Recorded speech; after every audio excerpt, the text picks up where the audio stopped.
Hello, I am Dirk Meyer, Music Director of the Augusta Symphony. COVID-19 has unfortunately impacted our ability to bring our community chords ensembles into larger group settings. But we have come up with the next best thing. We have recorded our chamber ensembles and produced some wonderful videos. This way, our musicians still get to share the joy and excitement of their performance, and we still get to enjoy it. If not live, then digitally. I hope you will enjoy the performance, and please welcome the Vimadean Duo. Hello everyone, my name is Anastasia Petrunina. I'm concertmaster of the Augusta Symphony. Hello, my name is Dennis Petrunin, and I'm the principal timpanist of the Augusta Symphony. You'll hear more about timpani, other percussion instruments, and the violin today during the program. Let's get started. These are timpani, the big kettle drums.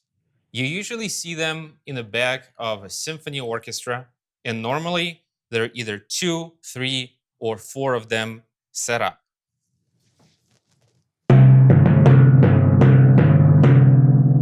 You can play them standing up or sitting down.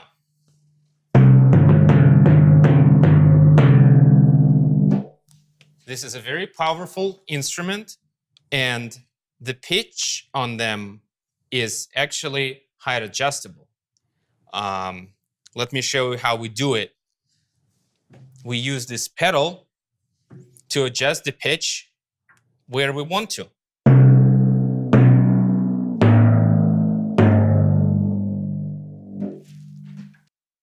It sounds great and interesting, but it's so serious. It sounds like you cannot have fun on timpani. Is that right?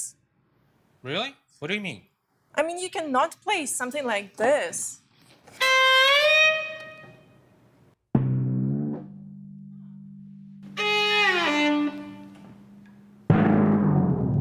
How about this one?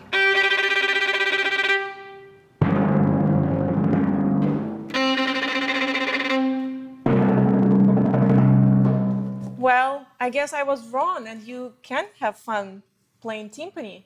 And I actually know one very famous piece where violin and timpani are playing together.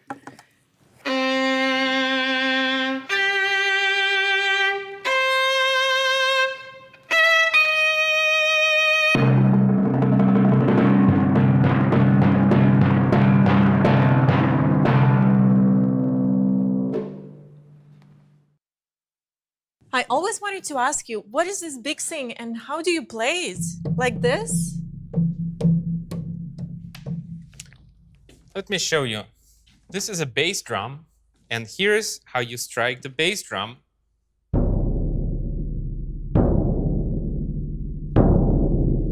You use this big, fluffy felt mallets, and give me this one. If you need to roll on the bass drum, you would use 2 mallets and would play something like this. I want to try. Sure.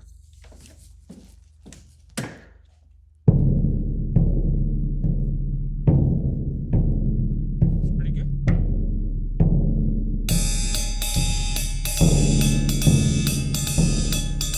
Oh, wow. Oh, wow. And what is this?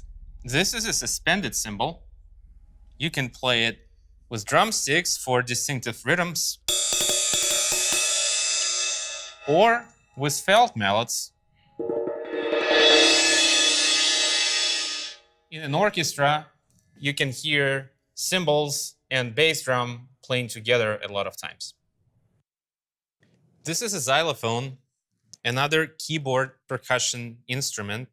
It has wooden bars, and you use hard rubber or plastic mallets to play it.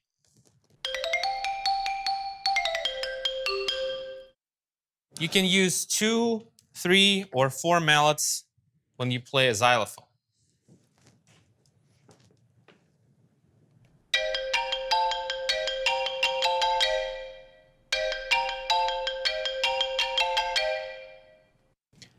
This is a vibraphone. It represents a keyboard percussion family. It has metal keyboard and a pedal. And it sounds just like this. You press the pedal, you release the pedal, and the sound is gone. You normally would use 2 or 4 yarn mallets to play the vibraphone. The reason why it's called a vibraphone is because it actually has a motor, which I'm going to turn on right now. And I want you to pay attention and hear if you hear any difference in the sound. With the motor, now I'm going to turn it off.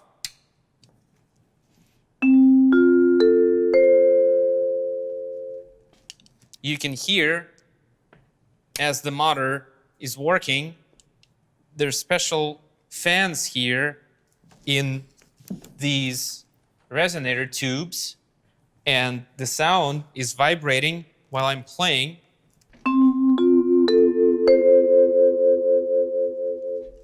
Now you'll get a chance to hear how the vibraphone and violin sound together. And remember how I mentioned that the voice of the violin is very close to the human voice sound. And we're going to be playing for you a piece which is originally a song. So if you know the words of the song, you're more than welcome to join us and sing along.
Now we're going to perform a short, fun piece for you, and it's called Tango. Do you know what is Tango? It's a dance coming originally from a country called Argentina, which has a distinctive rhythm. It sounds like this. You'll hear a lot of this rhythm throughout this piece, and then another interesting thing we want you to pay attention to is in which key this piece sounds. What I mean is the following. Major key, which sounds a little bit more happy,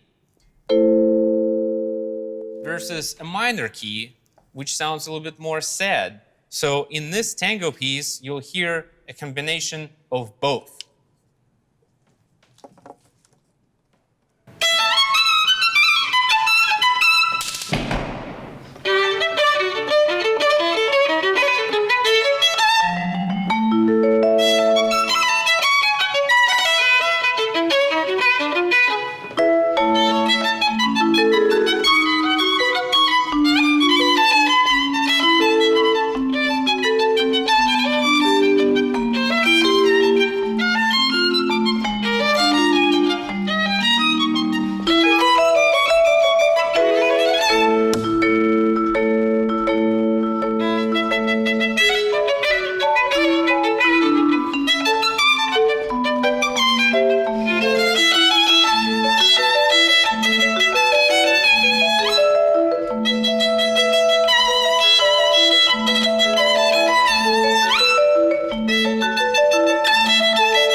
guys want to hear some magic? All right, let's do some magic here. For this piece, the violin and vibraphone, I'm gonna do something with the vibraphone you've never seen before. I'm gonna pick up the violin bows and use them on the vibraphone, just like this.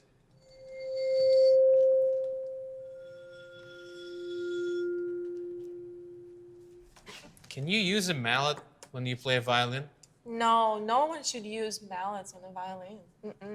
That's right, but I get to use all kinds of these mallets lined up here, and not just one bow like she does, but two bows. So, guys, as we play, please pay attention to how the violin and vibraphone blend together, and when I'm transitioning from different mallets, and how the sound is going to change, okay?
This next piece I would like to play for you today is called a Preludio. It was written for vibraphone solo by my father, George Petrunin, who was also a percussionist. Solo means alone. So you get to hear how the vibraphone sounds by itself.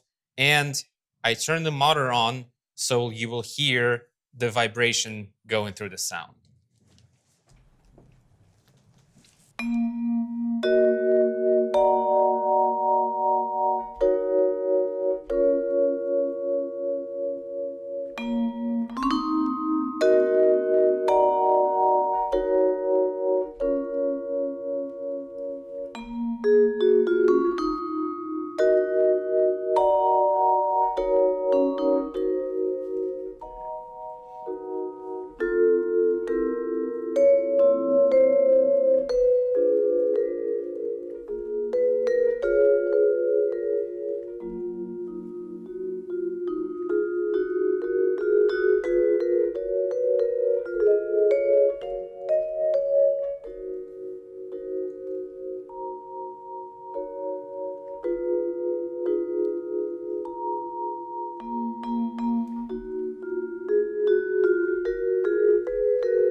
So today I'll tell you a little bit more about the violin.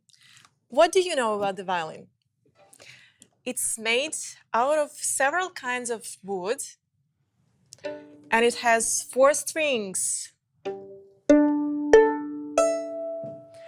And I guess you know what's this, right? This is a bow. And it's also made out of wood, and it has a little bit of horsehair, which, when connected to the string, makes a beautiful sound. Just like this. So today, I'm going to be playing for you a little bit of Bach. I'm sure you know it. It's one of the most often played composer on earth. Can you imagine it? And I want you, while you listen, I want you to concentrate on the sound of the violin. It sounds a lot like a human voice. And that's why when you're going to the orchestra concerts, you would hear that oftentimes the melody of the symphony, let's say, is being played by violins.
The first instrument from the percussion family you will hear about today is this. Everybody knows what it's called, right? It's a drum. But it's not just a drum. The specific name for this particular drum, it's a snare drum. Now, why do we call it a snare drum?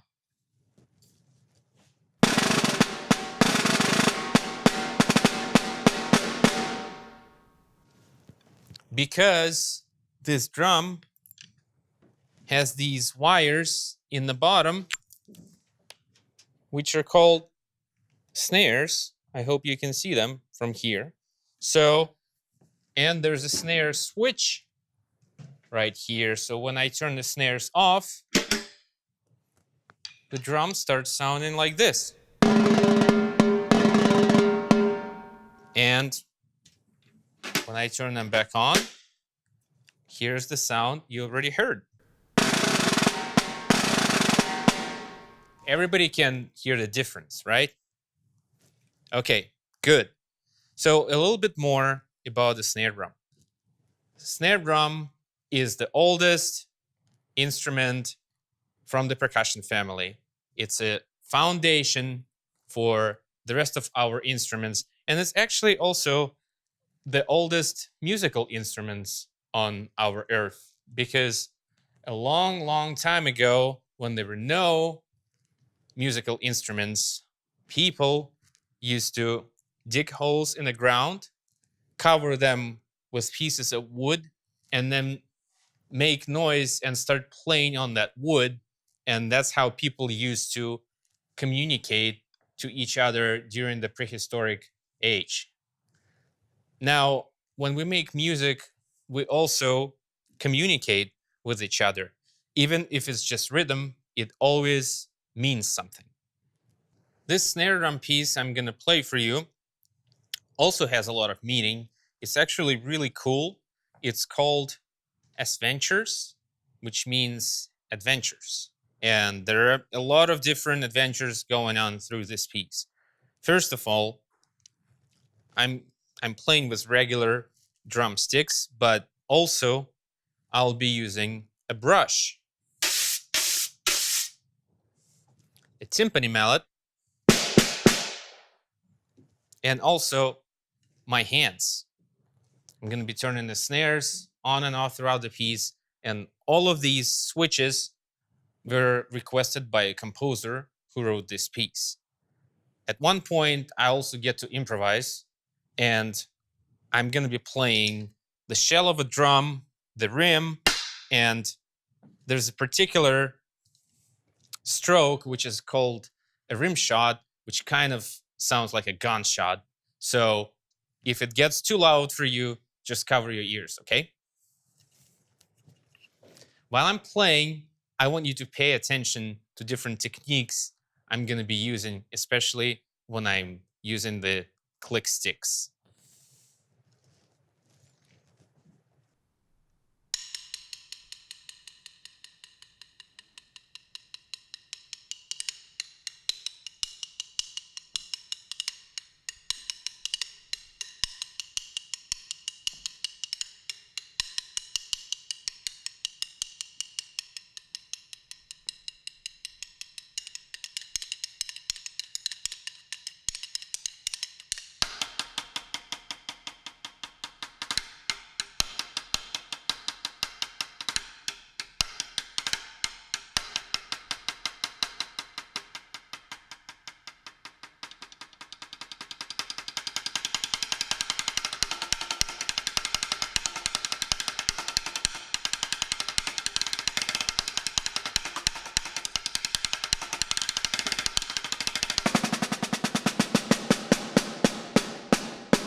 we prepared a very nice surprise for you guys here today.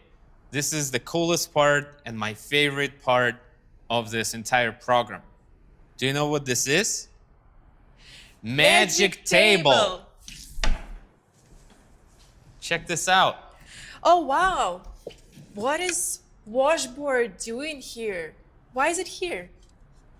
Because I'm gonna play it. How? That's a washboard. Yeah.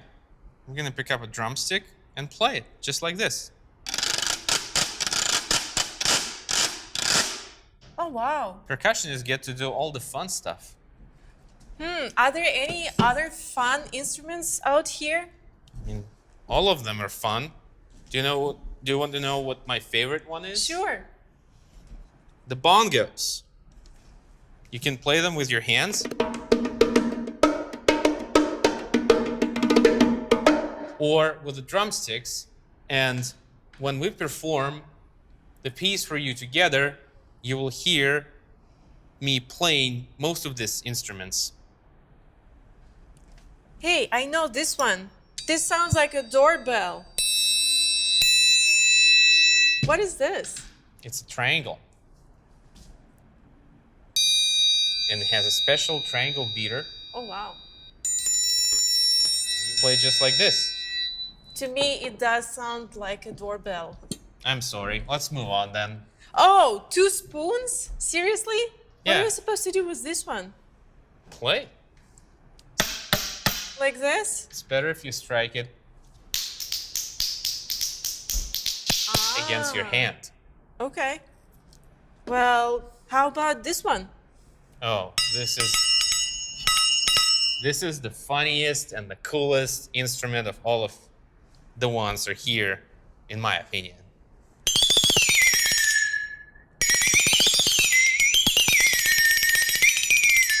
It's called a flexotone, and you can actually create a melody when you play it. Isn't that cool? It is. It is. Can you tell something about this guy? This is a tambourine. It has jingles and a calf head.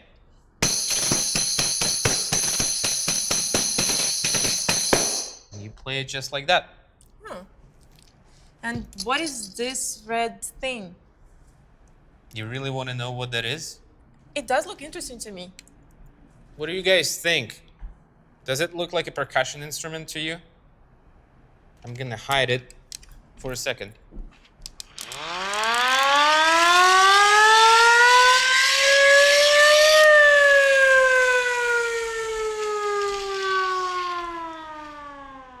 It's a siren.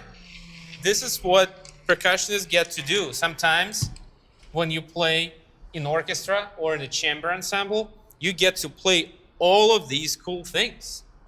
Can we play something together? I'll play violin and you maybe will use some of these fun instruments. Yeah, sure. Let's do it. Let's do it.